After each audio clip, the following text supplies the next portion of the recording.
Hey, all right, and welcome to all in 28th class.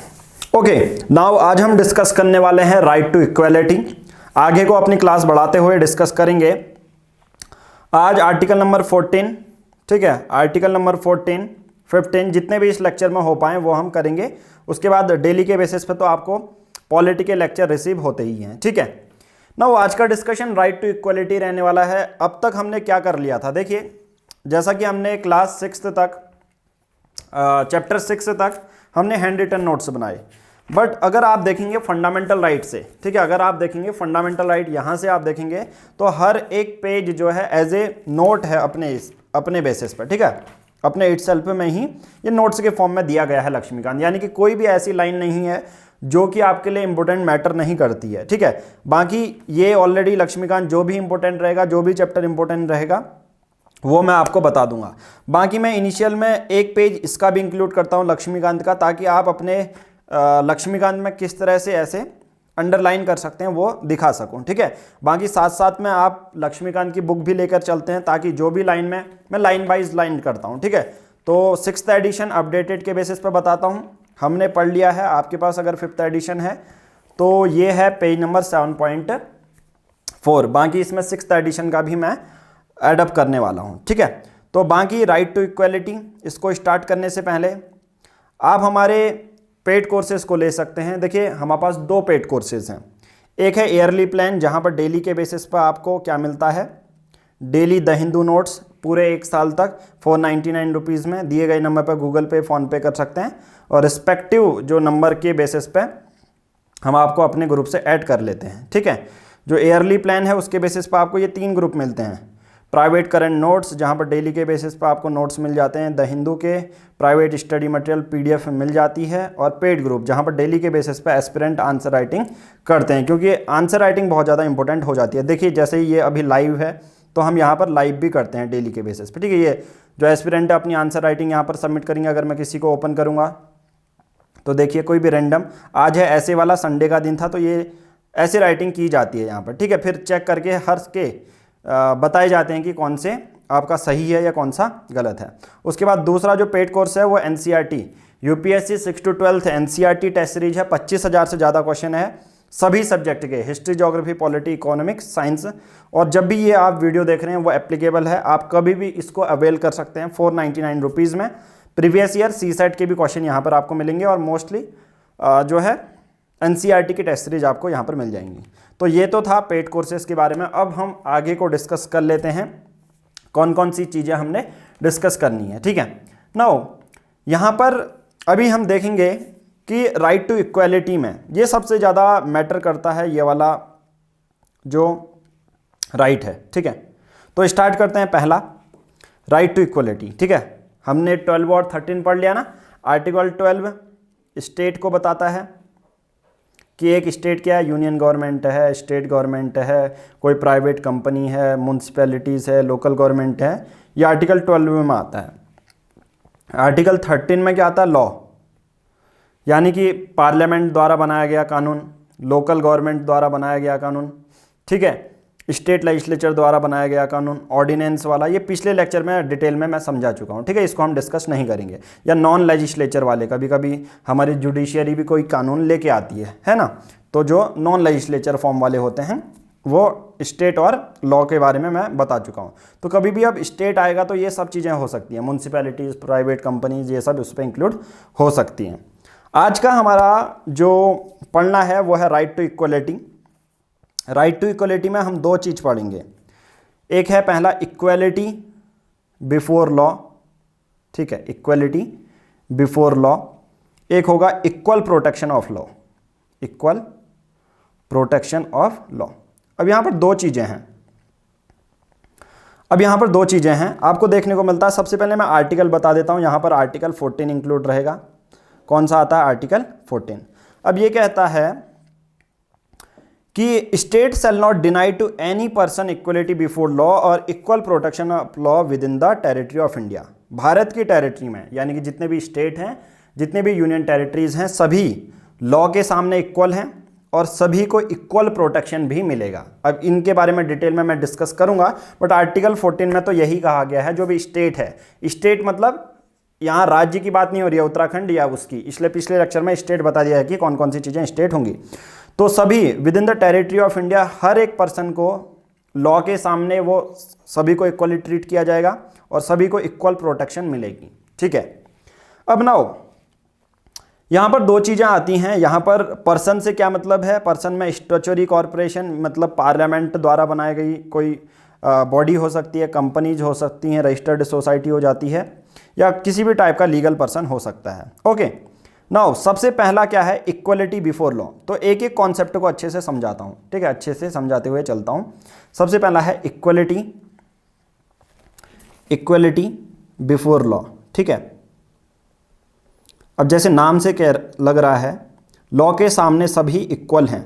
ठीक है, तो ये कौन सा कॉन्सेप्ट है, सबसे पहले ये याद रखो, ये हमने लिया है ब्रिटिश से, या ब्रिटिश ओरिजिन है इसका। ठीक है, पहला तो पॉइंट आपको ये याद रखना है। दूसरा इक्वल प्रोटेक्शन ऑफ लॉ है, उसको भी मैं बताऊंगा, वो अमेरिका से लिया गया है। पहले इसको समझा देता हूं। इक्वलिटी बिफोर लॉ ये आर्टिकल 14 में है। ठीक है, आर्टिकल 14 में दो चीजें हैं, इक्वलिटी बिफोर लॉ और इक्वल प्रोटेक्शन ऑफ लॉ। तो इक्वलिटी बिफोर लॉ क्या है, फिर ये ब्रिटिश ओरिजिन है, सबसे पहले तो ये जानना है। इसका मतलब ये रहता है कि पहला पॉइंट ये समझ लीजिए कि किसी को स्पेशल प्रिविलेज नहीं दिया जाएगा, स्पेशल प्रिविलेज नहीं दिया जाएगा। चाहे आप एक आईएएस ऑफिसर हैं, चाहे एक आम आदमी हैं जैसे मैं हूं, या आप प्रधानमंत्री क्यों ना हो। ठीक है, तो आप लॉ के सामने, लॉ सभी के इक्वली ट्रीट करेगा। किसी के बेसिस पे आईएएस, आम आदमी या प्रधानमंत्री के बीच में कोई डिस्क्रिमिनेशन नहीं करेगा, यानी कि कोई ये स्पेशल प्रिविलेज नहीं देता। इसलिए हम इसे नेगेटिव कॉन्सेप्ट भी कहते हैं। ठीक है, ये क्या है, एक नेगेटिव कॉन्सेप्ट है। ओके, एक अलग से फेवर नहीं करता लॉ के सामने, चाहे कोई भी आदमी हो, वो सभी स्पेशल प्रिविलेज किसी को नहीं मिलेंगे। दूसरा इसका ये पॉइंट है कि equal subjection of all person, यानी कि अगर कोई कानून बनाया गया है तो सभी लोगों को ये कानून मानने पड़ेंगे। जो भी क्या करते हैं, ऑर्डिनरी लॉ बनाए गए हैं, जो भी इम्पोज करती है वहाँ की कोर्ट, या कोर्ट ये भी देखेगी कि अच्छे से वो इम्पोज हो रहे हैं या नहीं, कॉन्स्टिट्यूशनल अनकॉन्स्टिट्यूशनल, तो कोर्ट भी बताती है। ठीक है, जो ऑर्डिनरी लॉ कोर्ट द्वारा जो एडमिनिस्ट्रेटर कानून बनाए जा रहे हैं वो सभी के लिए सेम अप्लाई किए जाएंगे। ठीक है, सभी के लिए सब्जुकेशन इक्वल रहेगा। ठीक है, सभी में ये अप्लाई होंगे। तीसरा तो मैंने यही बता दिया, चाहे आप अमीर हैं चाहे आप गरीब हैं, तो कोई भी लॉ से बड़ा नहीं है। ठीक है, is not above the law, कोई भी कानून के ऊपर नहीं है। यानी कि जैसे मैंने कोई भी बोला, ऑफिशियल हैं, आप किसी सरकारी नौकरी में हैं, आपकी पोजीशन हाई है, आप लोअर कास्ट हैं, अपर कास्ट हैं, ऑफिशियल हैं, नॉन ऑफिशियल हैं, रिच हैं, पुअर हैं, अंबानी हैं, एक आम आदमी हैं, लॉ सभी को इक्वली ट्रीट करेगा। यहाँ पर कोई भेदभाव नहीं किया जाएगा। इसलिए यहाँ पर इसे नेगेटिव कॉन्सेप्ट भी कहा जाता है। ये कहाँ से ले गया है, ब्रिटिश ओरिजिन से लिया गया है। तो आर्टिकल 14 का तो पहला मतलब ये था। ओके, तो ये समझ चुके होंगे आप। नाउ अब आर्टिकल का जो दूसरा कॉन्सेप्ट है वो है equal protection of law. Equal protection of law, तो पहला वाला तो बता दिया कि कोई भी कानून के ऊपर नहीं है, इक्वल प्रोटेक्शन ऑफ लॉ। अब यहां पर बोलता है equality of treatment under equal circumstances. अब यहां पर इक्वल प्रोटेक्शन ऑफ लॉ को थोड़ा सा अच्छे से समझना, इस पर थोड़ा सा कैच है। ये एक अमेरिकन कॉन्स्टिट्यूशन से लिया गया, पहला ये याद रखना है। Equality before law British concept से लिया गया है, equal protection of law American concept से लिया गया है।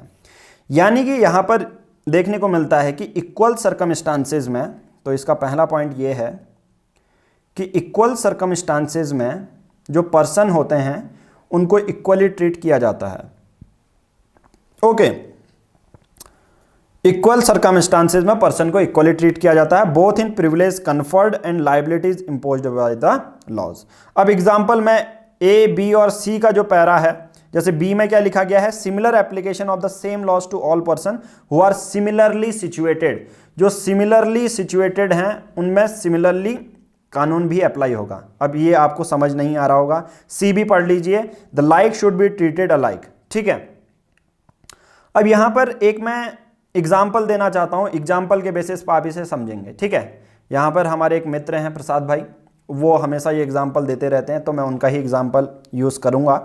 तो यहाँ पर वो क्या कहते हैं, बहुत सिंपल है, जो भी किसी के फ़ैन हैं, किसी सेलिब्रिटी के फ़ैन हैं, ठीक है, उसको गलत मत ले जाइए। वैसे आप यूपीएससी एस्पिरेंट है तो आप इतना कुछ ज़्यादा आपको वो नहीं होगा, आप तो लिबरल हैं थोड़े से, ठीक है, आप ऐसा कुछ वो सोचते नहीं हैं।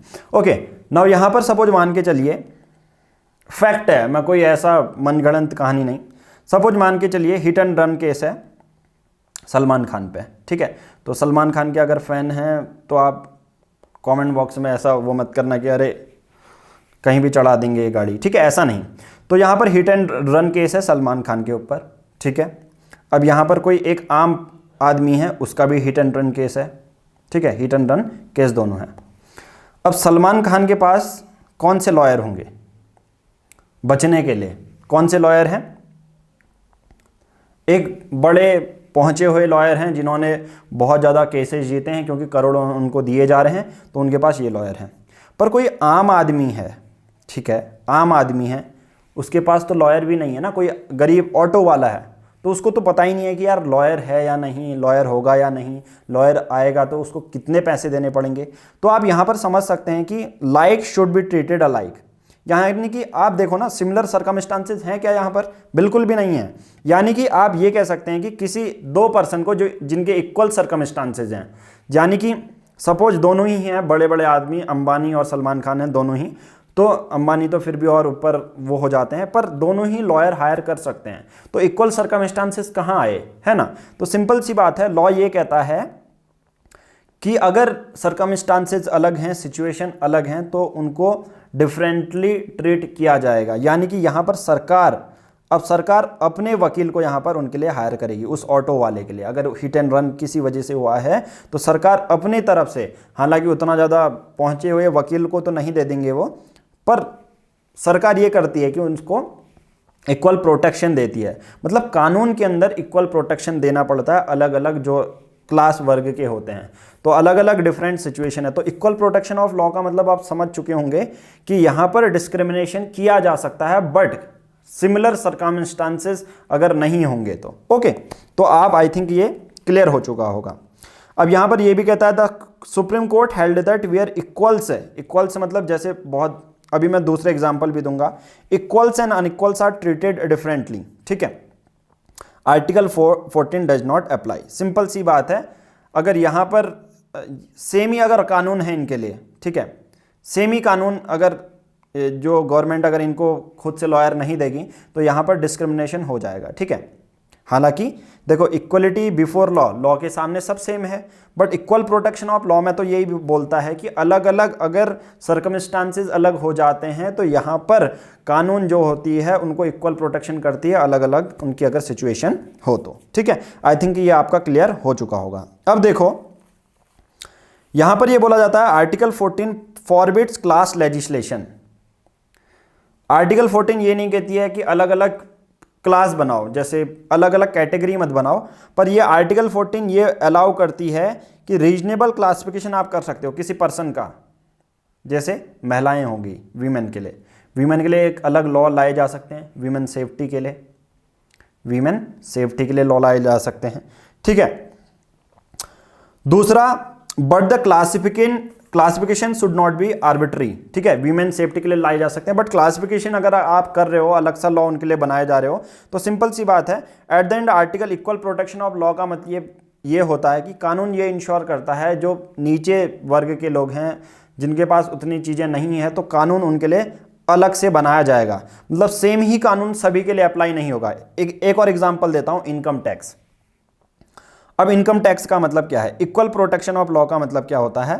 देखिए, यहां पर कानून यह कहता है कि जो आदमी 10 लाख कमा रहा है, ठीक है, जितना भी होता है 10 लाख कमा रहा है, और जो आदमी सिर्फ 50,000 कमा रहा है, तो 10 लाख वाले को सिंपल सी बात है टैक्स ज़्यादा देना पड़ता है, और 50,000 वाले को टैक्स कम देना पड़ता है। तो सिंपल सी बात है, यहाँ पर हमारा कानून ये कहता है कि अगर कभी भी किसी को ज़रूरत पड़े, किसी का ऐसा सोर्सेज है, मतलब अनइक्वल है, एक तो 10 लाख वाली अलग कैटेगरी होगी, एक 50,000 वाली अलग कैटेगरी होगी, तो सिंपल सी बात है ना। तो जितना 10 लाख में अगर वो बोलते कि 10 लाख में अगर मान के चलो 1 लाख का टैक्स लग रहा है, 50,000 वाले में भी इतना टैक्स लगा देते हैं, उसी के हिसाब से 50%। तो सिंपल सी बात है, तो क्या ये लॉ के अंदर इक्वल प्रोटेक्शन होती? नहीं, हम कहेंगे इक्वल प्रोटेक्शन नहीं है, क्योंकि यार दोनों के कंडीशन ही अलग हैं।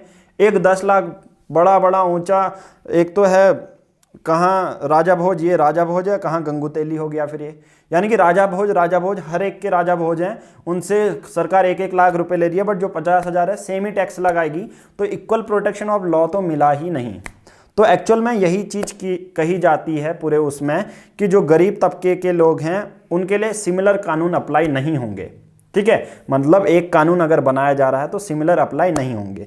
तो आप इनकम टैक्स वाला भी समझ चुके होंगे और हिट एंड रन केस वाला भी समझ चुके होंगे। हालांकि जो ये क्लासिफिकेशन है वो आर्बिट्री नहीं होना चाहिए, ये भी बोला जाता है। ठीक है, मतलब अपने मन से सरकार कुछ भी आर्बिट्री नहीं करनी चाहिए। ठीक है, rather it should be based on intelligible differential. Intelligible differential का मतलब होता है उसके पीछे रेशनल होना चाहिए। जैसे हमने कहा कि 50,000 कमाने वाला है कोई पर्सन, तो 50,000 कमाने वाला है पर्सन, तो सिंपल सी बात है उससे कम टैक्स लिया जाएगा। तो ये तो रेशनल है, और 50,000 से लेंगे ही नहीं उसको। अगर 20,000 50,000 तक कमा रहा है तो सरकार उसे टैक्स ही नहीं लेगी, सिंपल सी बात है। तो एंड सब्सटैंशियल डिस्टिंक्शन भी होना चाहिए। वही चीज मैं बोल रहा हूं कि अलग अलग कैटेगरी बनाई जाएगी, बट उसके पीछे रेशनल भी होगा। ऐसा नहीं कि आर्बिट्री आप उस पर कुछ थोप दो।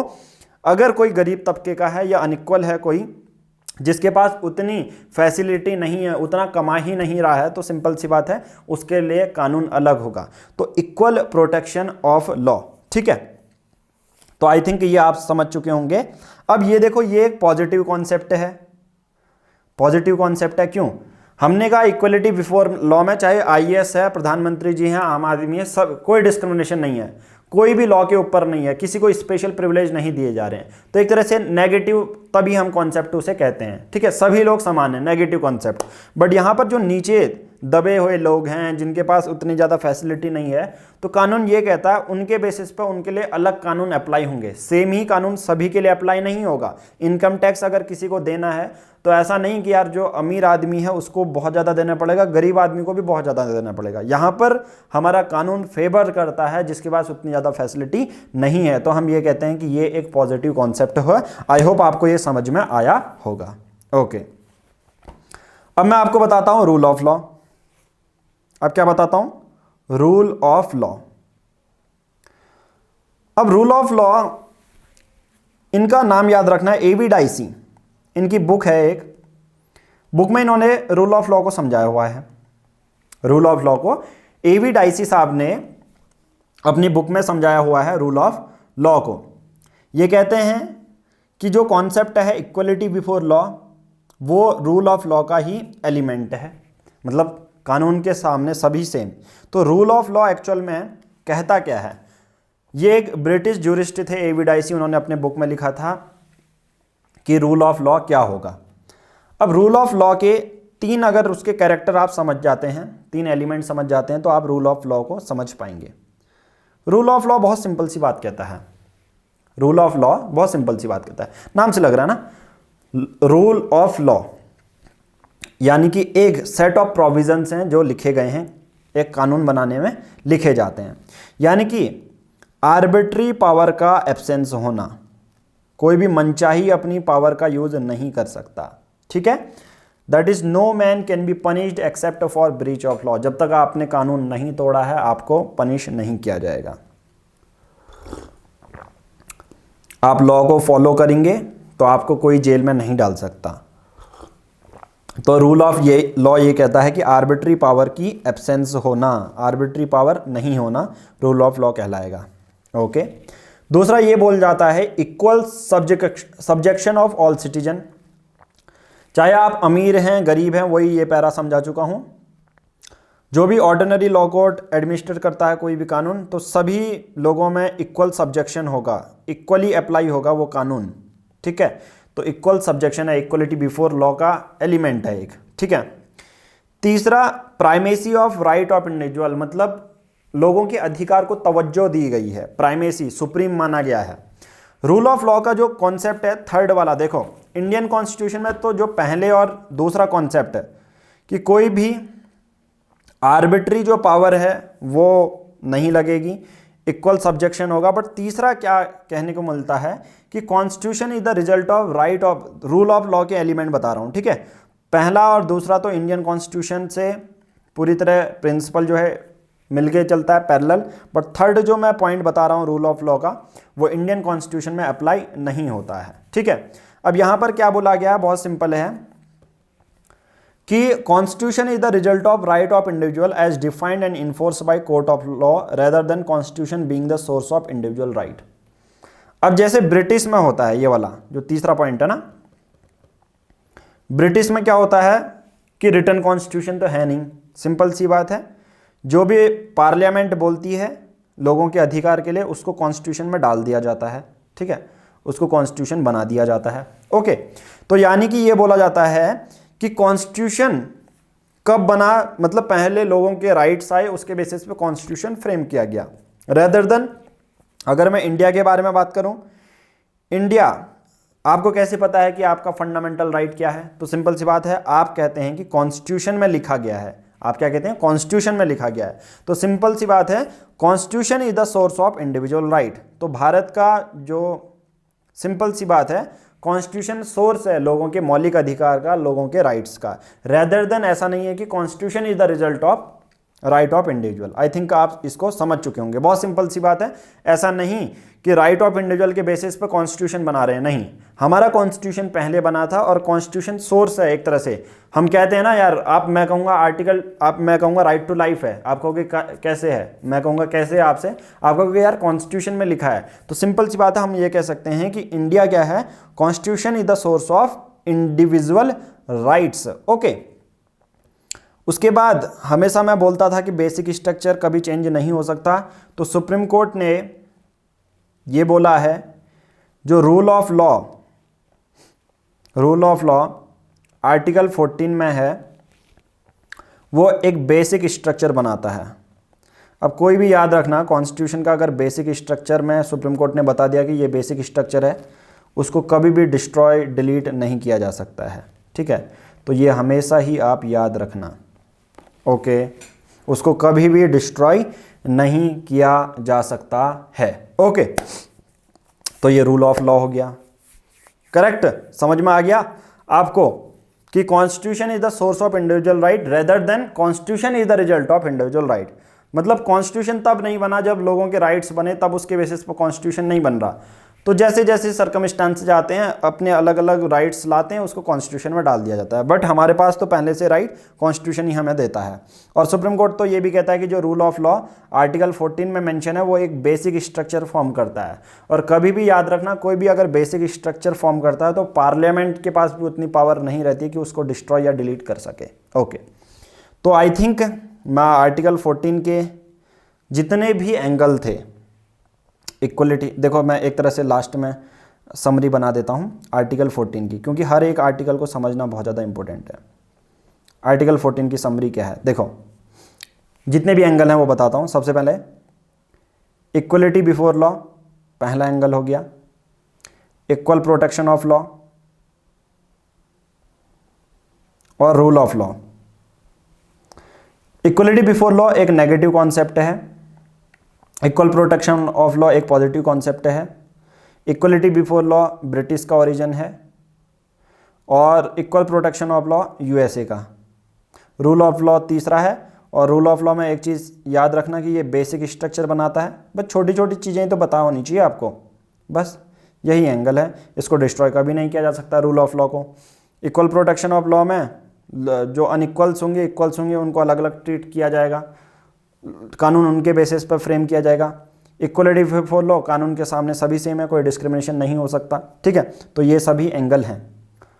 अब याद रखना, कोई भी राइट अगर प्रीलिम्स में कुछ ऐसा लिखा आएगा कि पर्टिकुलर राइट बहुत ज़्यादा एब्सोल्यूट है, एब्सोल्यूट का मतलब जो लिखा गया है भाई लिखा गया है, उसके अलावा कोई भी एक्सेप्शन नहीं हो सकता। तो मैं आपको बता देता हूं और आप याद रख लो, कभी भी प्रीलिम्स में ऐसा बोलते हैं कि ये राइट एब्सोल्यूट है, तो वो गलत है। एब्सोल्यूट राइट कोई नहीं होता, सभी में रीजनेबल रेस्ट्रिक्शंस होते हैं, रीजनेबल एक्सेप्शंस होते हैं। ये हमेशा याद रखना। प्रीलिम्स के लिए एक बहुत बड़ा फंडा बता रहा हूँ।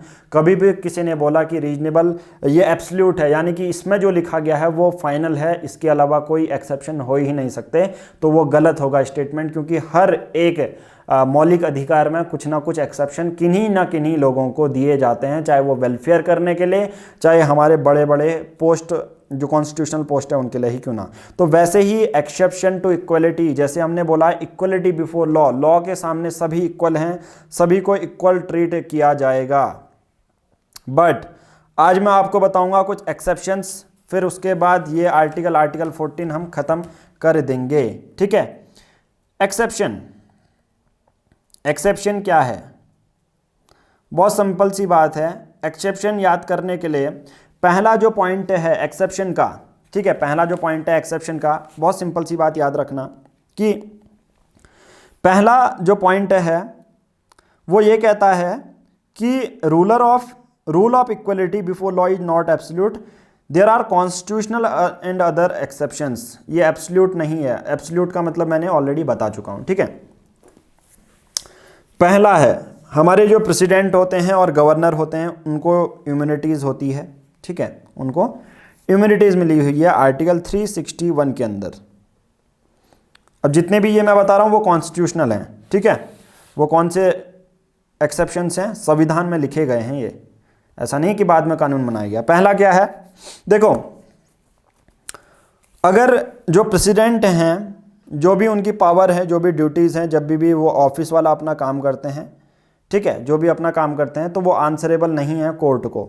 यानी कि कोर्ट उनसे कहेगा कि कोई भी अपने एडमिनिस्ट्रेटिव लेवल पे बताइए कि आपने ये डिसीजन क्यों लिया, तो प्रेसिडेंट और जो गवर्नर हैं वो आंसरेबल नहीं होते हैं किसी भी कोर्ट को, पहला point. Okay, duties of his office, जो भी उनका काम रहेगा उसके लिए आंसरेबल नहीं होंगे। दूसरा, हमारे प्रेसिडेंट यानी कि राष्ट्रपति और राज्यपाल यानी कि गवर्नर के लिए जब उनका ऑफिस टर्म होगा तब उनके अगेंस्ट कोई भी क्रिमिनल प्रोसीडिंग नहीं चलेगी, कोई भी क्रिमिनल प्रोसीडिंग नहीं चलेगी। आम आदमी के लिए चल सकती है, तो आपने यही तो होता ना एक्सेप्शन, हमने बोला इक्वलिटी बिफोर लॉ, सभी लोग कानून के सामने सेम हैं और कानून जो भी बोलेगा करना पड़ेगा भाई। बट यहाँ पर ऑफिस जो, अगर आप प्रेसिडेंट हैं, आप गवर्नर हैं, तो आपके अगेंस्ट क्रिमिनल प्रोसीडिंग बिल्कुल भी नहीं चलेगी। तो ये तो एक्सेप्शन हो जाते हैं ना, तो इक्वलिटी बिफोर लॉ कहाँ से आ गया ये? ओके, तो ये कुछ एक्सेप्शन होते हैं और जो जरूरी भी हैं हर एक कंडीशन में, कोई किसी हम चीज़ को एब्सोल्यूट नहीं बना सकते। ओके, हम जो है प्रेसिडेंट को, तीसरा पॉइंट क्या है, हम प्रेसिडेंट को या गवर्नर को अरेस्ट या जेल में नहीं डाल सकते, ठीक है, during his term of office, ये भी एक बड़ी बात है, ठीक है, एक्सेप्शन है। उसके बाद कोई सिविल प्रोसीडिंग भी नहीं होगी अगर उन्होंने उनके पर्सनल एक्ट के बेसिस पे कोई पर्सनल एक्ट लिया है, एडमिनिस्ट्रेटिव एक्ट नहीं बोल रहा हूँ, पर्सनल एक्ट है, जो भी उनके निजी एक्ट हो सकते हैं, निजी एक्ट समथिंग कुछ भी है, मान के चलो मैं बड़ी पोस्ट हैं, हमारे फर्स्ट सिटीजन ऑफ इंडिया हैं, तो पर्टिकुलर कोई एक्स पर्सन मान के चलता हूँ, उसने मर्डर वगैरह कर दिया तो उस पर क्रिमिनल या कुछ केसेस लगेंगे, तो वैसा ही जो पर्सनल एक्ट कहलाते हैं वो, ठीक है, तो मैं उनके लिए यूज़ नहीं कर रहा हूँ अभी वो वर्ड, वो भी गलत होगा, कहना भी वो गलत होगा। तो स्पेशली जो पर्सनल एक्ट होते हैं किसी एक पर्टिकुलर प्रेसिडेंट या गवर्नर के, तो उनके ऑफिस के टर्म के बेसिस पर उन पर कोई सिविल प्रोसीडिंग भी नहीं रहती, रेदर देन उनको 2 मंथ का नोटिस दिया जाता है पहले, सिविल प्रोसीडिंग करने से भी पहले। तो ये हमारे कुछ संविधान में एक्सेप्शन दिए गए हैं, जो कि इक्वलिटी बिफोर लॉ और इक्वल प्रोटेक्शन ऑफ लॉ के कुछ एक्सेप्शन हम कह सकते हैं कि हैं। ओके ना, उसके बाद हमें ये भी देखने को मिलता है कि बहुत सारे दूसरे भी एक्सेप्शंस हैं, जैसे एग्जाम्पल कौन से एक्शन हैं कि no person shall be liable to any civil और क्रिमिनल प्रोसीडिंग। अगर सपोज मेंबर ऑफ पार्लियामेंट यानी कि लोकसभा और राज्यसभा में कोई प्रोसीडिंग चल रही है, ठीक है, लोकसभा और राज्यसभा में कोई प्रोसीडिंग चल रही है, लोग डिबेट कर रहे हैं और कुछ सच है, मतलब ट्रू है, कुछ वो डिबेट सही है, तो उसको आप कोई न्यूज़ चैनल में पब्लिश कर देते हो, रेडियो में पब्लिश करते हो, तो आपके अगेंस्ट कोई सिविल या क्रिमिनल प्रोसीडिंग नहीं होगी। जो सच है आप उसी को पेश कर रहे हो, ठीक है, तो ये भी एक अच्छी बात है। दूसरा, नो मेंबर ऑफ पार्लियामेंट, अगर कोई भी मेंबर ऑफ पार्लियामेंट यानी कि लोकसभा और राज्यसभा अपने बिहाफ में किसी भी पर्सन को वोट देता है या कुछ भी बोलता है पार्लियामेंट के अंदर या किसी कमेटी के आगे, तो उसके अगेंस्ट मतलब कोई प्रोसीडिंग नहीं होगी या कोर्ट में उसको जवाबदेही नहीं होगी, ठीक है। तीसरा, वैसा ही लेजिस्लेचर के लिए भी है, अगर वो किसी को भी वोट करे, एमएलए जब लेजिस्लेटिव असेंबली चलती है तो मेंबर ऑफ लेजिस्लेटिव ऑफ जो स्टेट है वो भी लायबल नहीं रहता है जो भी कोर्ट की प्रोसीडिंग होती है, तो ये कुछ एक्सेप्शन है, ठीक है। फिर उसके बाद है आर्टिकल 31C। अब ये थोड़ा सा अच्छा आर्टिकल है, आर्टिकल 31C। अब इस पे क्या होता है, ये एक्सेप्शन है आर्टिकल 14 के लिए। बहुत सिंपल है, देखो आर्टिकल 14 क्या कहता है, इक्वलिटी बिफोर लॉ, कानून के सामने सभी जो है समान है, इक्वल प्रोटेक्शन ऑफ लॉ है, ओके। तो आर्टिकल 14 तो यही कहता है कि इक्वलिटी बिफोर लॉ, कानून के लिए सभी सेम है। बट यहाँ पर डीपीएसपी का कॉन्सेप्ट आता है, directive principle of state policy, जिसमें जो स्टेट है वेलफेयर करने के लिए सर्टेन नंबर ऑफ स्कीम्स ला सकती है शेड्यूल कास्ट, वीमेंस वगैरह के लिए। तो सिंपल सी बात है ना, आप कहेंगे यार ये तो वीमेंस है, इक्वलिटी बिफोर लॉ कहाँ हुई, सभी को समान तो माना ही नहीं कानून ने। तो अब मैं यही कह रहा हूँ कि आर्टिकल 31C ये कहता है स्टेट क्या कर सकती है, वेलफेयर के लिए बहुत सारी स्कीम ला सकती है, schedule caste, lower caste, backward classes के लिए, उनको वेलफेयर के लिए। तो आप ये कहेंगे कि यार जहाँ पर भी 31C आएगा आर्टिकल 14 चले जाएगा। सिंपल सी बात है, आर्टिकल 14 क्या कहता था, इक्वलिटी बिफोर लॉ, कानून के सामने सभी सेम है, equal protection of law. But यहाँ पर आर्टिकल 31C में ये बोला गया है कि अगर स्टेट चाहे, मतलब राज्य चाहे या सेंट्रल गवर्नमेंट या स्टेट गवर्नमेंट लोकल बॉडी चाहे, तो वो क्या कर सकती है, एक्सेप्शन बना सकती है, ठीक है, एक्सेप्शन बना सकती है, यानी कि वेलफेयर के लिए किसी एक लोअर तबके को क्या कर सकते हैं, उठाने के लिए, कुछ उनके लिए अलग से स्कीम लाई जा सकती है, ठीक है। तो जहां पर भी the supreme court held that where article 31C comes, article 14 goes out. जैसे महिलाओं के लिए कोई कानून बना दिया गया, शेड्यूल कास्ट वालों के लिए कोई कानून बना दिया गया, डिसेबल पर्सन के लिए कोई कानून बना दिया गया, तो यहाँ पर हम कह सकते हैं आर्टिकल 14 काम नहीं करेगा, आर्टिकल 31 काम करेगा। उसके बाद नेक्स्ट अगर मैं बात करूं, कोई फॉरेन रूलर हैं, एम्बेसडर हैं, तो उनको भी क्रिमिनल और सिविल प्रोसीडिंग से इम्यूनिटी होती है, होता ना, कहीं दूसरे कंट्री के राजा हैं, एम्बेसडर हैं, डिप्लोमेट हमारे भारत में हैं, तो उनके अगेंस्ट भी सिविल या क्रिमिनल प्रोसीडिंग नहीं होती है।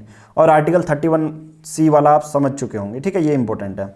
और उसके बाद कोई भी यूनाइटेड नेशन की ऑर्गेनाइजेशन है या उसकी दूसरी एजेंसीज होती हैं, उनको भी डिप्लोमेटिक इम्यूनिटी मिलती है, ठीक है, डिप्लोमेटिक इम्यूनिटी मिलती है। ओके, आई थिंक आप यहाँ पर पूरा समझ चुके होंगे जो भी मैंने एक्सेप्शन भी बताए। तो यहाँ पर प्रीलिम्स के लिए क्या चीज़ें हैं, प्रीलिम्स के लिए इनिशियल में जो मैंने बताया आपको वो मैं आपको बता देता हूँ। ये देखो प्रीलिम्स के लिए कौन सी चीज़ें हैं, ये वाला प्रीलिम्स के लिए equality before law, negative concept British से, equal protection of law, positive concept USA से, रूल ऑफ लॉ, 3 है, बेसिक स्ट्रक्चर है, ये है प्रीलिम्स के लिए।